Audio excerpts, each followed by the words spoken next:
Minsan, mahirap maunawaan ng tadhana hanggang sa magigising ka na lang sa isang katotohanan na di mo na siya kayang mawala pa sa buhay mo.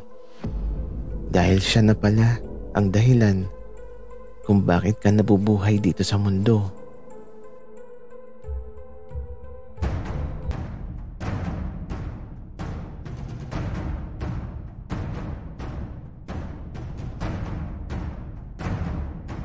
Kaibigan, huwag mong kalimutan mag-subscribe sa aming channel at huwag din kalimutan i-click ang notification bell at subscribe button. Subscribe na!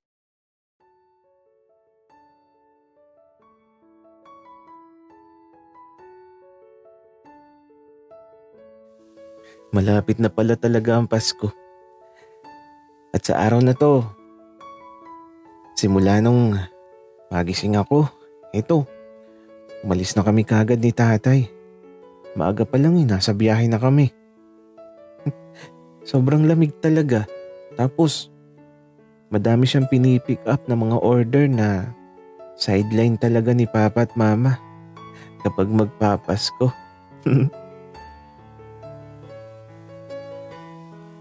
Ako yung madalas na tagabuhat, pero okay lang naman. Kaya ko naman. Kaya lang, madami talaga. Kaya ito, may service kami. At aba si Papa, bago kami umuwi dumaan pa sa ninong ko. Nakitambay pa siya, tapos nag-inom pa sila ng konti.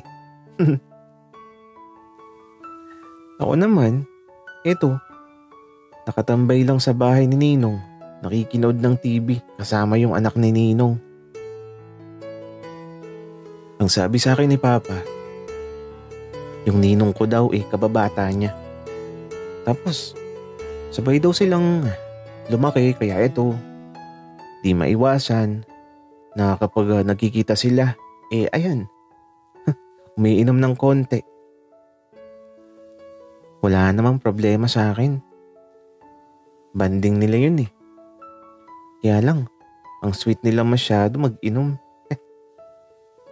Minsan nagbubulungan pa. Na tila ba ayaw iparinig ang pinag-uusapan. Madalas talaga na napapatanong ako sa isip ko kung anong pinag-uusapan nila Papa at Ninong. Tapos minsan, natingin sila sa akin ng sabay. Iniisip ko tuloy na ako yung topic nila. At dito na talaga ako nagtanghalian.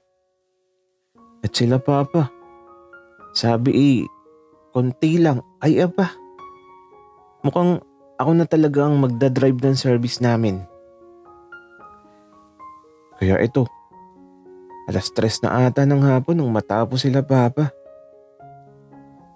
Bagsak na din talaga si Ninong kaya nagpatulong na akong isakay si Papa sa service namin para makauwi na kami. Ay nako, ang Papa ko tulog. Kaya naman, nagchat na ako kay Dave na pumunta sa bahay at tulungan ako kasi lasing si Papa. Okay daw, papunta na. Tapos hindi pa din pala ina-accept ni Kuya William yung friend request ko. Bakit kaya? Hala, di ko na nga lang iisipin muna ang friend request na yun. Kaya pauwi na ako. At saktong pagdating ko, ayan na si Dave. Nasa bahay na siya, taba. May napansin ako.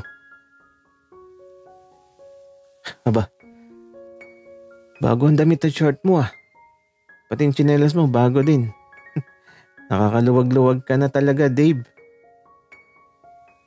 Hindi ito bago, Maki. Mga pinaglumaan to ni Kuya. Hindi na daw kasi kasya sa kanya. Kaysa masira sa taguan binigay na niyang lahat sa akin, yung mga pinaglumaan niya. Talaga ba, Dave? Parang bago. Akala ko tuloy pang Pasko mo na yung suot mo. Maki, iba yung isusuot ko sa Pasko. Mas bago. Tsaka, alam mo ba, si Kuya, sobrang dami pala niyang damit. Tapos halos lahat, di pa na isusuot yung iba. Kaya ayun, napakadami kong damit ngayon sa bahay. Iba talagang kapag may mayaman na kuya, yayamanin ka na din, Dave. Tara na, mamaya ka na magkwento. Tulungan mo muna ako. At nalasing si Papa. Bakit, Maki? Saan ba kayo galing ni Tito? Madami kaming pinuntahan, Dave. Tapos, dumaan kami kay Ninong. At ayun, di makatanggi si Papa. Ay, naku. Kaya ayan, nalasing. Wika ako, habang ito. Dinadala na namin si Papa sa loob ng bahay. Pagdating namin sa silid nila Papa at Mama, inasikaso lang siya ni Mama. Mabait kasi si Mama ko. Hindi nagtataray si Mama.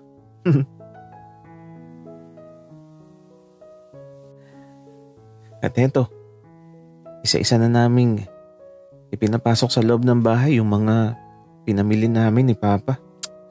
Ay, nako, nakakapagod. Maki, alam mo ba, kanina, hinahanap ka ni Kuya. Di ka daw kasi nagpunta sa bahay. Anong sinabi mo at tsaka bakit daw ako hinahanap? Sabi ko kay Kuya, baka busy ka. Tsaka, ewan ko din ba kay Kuya kung bakit ka hinahanap. Sabi niya kasi, may nasanay daw siyang lagi tayong magkasama. Ganun ba, Dave? Di bukas, susubukan kong pumunta sa inyo. Maki, 24 na bukas. Siguradong madami kang gagawin kasi katulong ka dito ng Papa at Mama mo. O nga pala, Dave. Sobrang busy namin bukas dito sa bahay. Kasi madaming order. Pero kapag may bakanting oras, susubukan kong pumasyal sa inyo. Maki, magdala ka ng ubi ha. Bakit kasi tuwing Pasko at bagong taon lang kayo gumagawa ng ganun? Dave, ganun talaga. Extra income kasi nila Papa at Mama yun eh. Uy, dahan-dahan ka dyan sa itlog. Baka mabasag. Sorry na. Di naman to mababasag, Maki. Siguraduhin mo lang, Dave, kasi kapag may nabasag dyan, nako. Yari tayo kay Papa. At eto, natatawa na lang kami habang ipinapasok sa bahay yung mga binili namin ni Papa. At nang maipasok na naming lahat, nagtungo na lang kami sa silid ko. Tapos eto, tamang higa lang sa kama ko. Ang baho naman ng unan mo, Maki. Amoy lumang pera na talaga. Dave, ano ka ba? Ang mahalaga amoy pera, luma nga lang.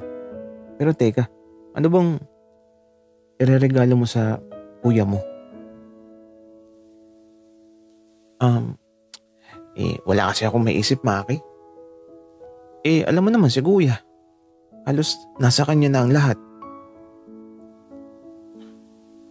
Oo nga eh.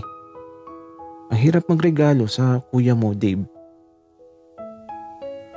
Maki, sa palagay mo, anong ibibigay natin? Mag-isip ka nga. Dali na, para bukas. Bibili tayo. May naipon naman ako kahit hanggang 200. Wow, ang yaman mo naman, Dave. Kaya lang, ang hirap talagang mag-isip. Nasakit na yung ulo ko Maki, ulo saan? Dave, parehong ulo ang nasakit. At eto, natatawa na lang kami. Ano bang magandang iregalo kay Kuya William? Nahihirapan akong mag-isip. Kaya naman, i-comment nyo na lang yung kakaiba sana at masaya. At dapat, hindi inaasahan.